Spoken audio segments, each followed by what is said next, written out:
Hello കുട്ടീസ്, അങ്ങനെ കുറേ നാളായി നമ്മൾ കരുതുന്നു രണ്ടുപേർക്കും കൂടി പോയി കുറച്ച് നേരം നമ്മൾ വീട്ടിൽ ഫുഡൊക്കെ ഉണ്ടാക്കിക്കൊണ്ട് പോയി കുറച്ച് നേരം പാർക്കിലൊക്കെ ഇരിക്കണം.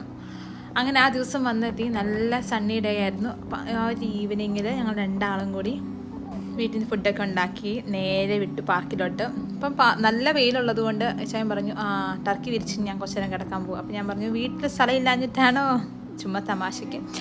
അങ്ങനെ കുറച്ച് നേരം വെച്ചാൽ അവിടെ ഇങ്ങനെ വെറുതെ കിടന്നു. അത് കഴിഞ്ഞ് നമ്മൾ വിറ്റമിൻ ഡി കിട്ടാൻ വേണ്ടിയാന്ന് തോന്നുന്നു അഭ്യാസങ്ങളൊക്കെ. അങ്ങനെ നമ്മൾ നല്ല കട്ടൻ കാപ്പി നമ്മുടെ ഗ്ലാസ്സിലോട്ട് ഒഴിച്ചപ്പോൾ നല്ലൊരു ഒരു ആവിയൊക്കെ ഇങ്ങനെ പറക്കുന്നു. പിന്നെ നമ്മൾ സ്വന്തം പഴംപൊരി, നമ്മൾ ഏത്തയ്ക്കാപ്പൊടി എന്നൊക്കെ പറയും, എന്നാലും കൂടുതൽ പഴംപൊരി എന്നൊക്കെയാണ് പറയുന്നത്. അങ്ങനെ അതൊക്കെ കഴിച്ചു. വീട്ടിൽ നിന്ന് ഉണ്ടാക്കിക്കൊണ്ട് വന്ന നല്ല നാടൻ കേരള ബനാന നമുക്ക് കിട്ടി. അപ്പോൾ അങ്ങനെ ഉണ്ടാക്കിയതാണ്. അതുപോലെ തന്നെ ലൂഡോയൊക്കെ കളിച്ച് നല്ലൊരു അടിപൊളി ഈവനിങ് ആയിരുന്നു. പിന്നെ തൊട്ടടുത്ത് നമ്മുടെ